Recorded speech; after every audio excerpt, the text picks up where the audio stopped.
Universal শিরক, universal রিবা আর universal জিনা এগুলো কিয়ামতের বড় বড় সাইন।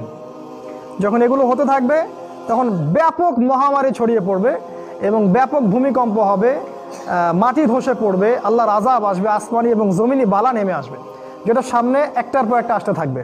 নবীজি বলেছেন একটা মালা, একটা গেঁথে দেওয়া মালা ছিঁড়ে দিলে যেমন করে পুঁথিগুলো পড়ে যায়, ওইভাবে একটার পর একটা ফিতনা এরপর সামনে আসতে থাকবে।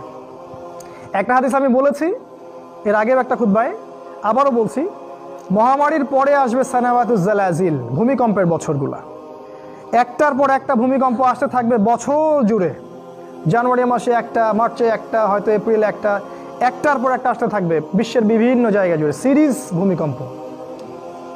কি প্ল্যান আপনার, কি পরিকল্পনা জাতিকে বাঁচানোর জন্য? কে হাদিসগুলাকে অনুবাদ করে উম্মাকে শোনাবে? কোথায় সেই স্কলারশিপ অফ ইসলাম? এটা আমাদের প্রশ্ন। হাদিস তো সহিহ, কোনো ওয়ে নাই হাদিসকে জয়ীফ প্রমাণ করার। আর আপনার বক্তব্য হচ্ছে না এটা অনেক পরের সময় আসবে, এখন চিন্তা করার কিছু নাই।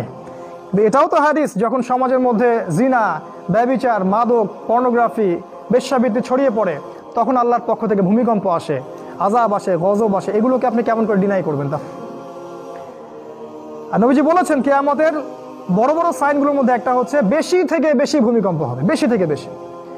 এই যে লাস্টে আপনার সময় চ্যানেলে একটা রিপোর্ট দেখলেন যে পৃথিবীর আণিক গতি পরিবর্তন হচ্ছে এবং সময় আগে 24 ঘন্টায় আর দিন যাচ্ছে না, সময় সংক্ষিপ্ত হয়ে আসছে। আমরা কিন্তু আগেই বলেছি হাদিসগুলা যে সময় সংক্ষিপ্ত হয়ে আসবে, দিন যাবে একটা ঘন্টার মতো, সপ্তাহ যাবে দিনের মতো। তার মানে এটা আরো র্যাপিডলি এটা ফাস্ট হতে থাকবে। আর প্রতিটা ভূমিকম্পেই আণিক গতির পরিবর্তন হতে থাকে। এই জ্ঞানটা ওই সেকুলারদের কাছে নাই, আমাদের কাছে আছে, বিকজ আমাদের কাছে কোরআন আছে, সুন্নাহ আছে। এই ইউনিভার্সাল জিনা, যুবকদের এবং যুবতীদের প্রতি নসিহাত হচ্ছে আপনি বিয়ে করার সাহস, আমি বারবার বলি যে বিয়ের বয়স হয়ে গেলেই আপনার ফিজিক্যাল মেন্টাল ম্যাচুরিটি আছে, বেশি না, আপনার নিজের মতো চলার অর্থ আছে, নিজের চলার অর্থ আছে, আপনি বিয়ে করে ফেলেন। ওই একজনের খাবার আল্লাহ পাক দুইজনের জন্য যথেষ্ট করে দিবেন ইনশাআল্লাহ তাআলা। এটা ছাড়া আপনি জেনা থেকে বাঁচতে পারবেন না, এটা করেও জেনা থেকে বাঁচতে পারবেন না যদি পর্নোগ্রাফি থেকে বের না হতে পারেন।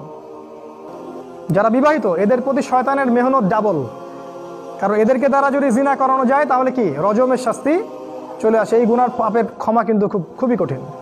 আল্লাহ পাক হেফাজত করুন। জাযাকাল্লাহ জাযাকাল্লাহ জাযাকাল্লাহ জাযাকাল্লাহ জাযাকাল্লাহ।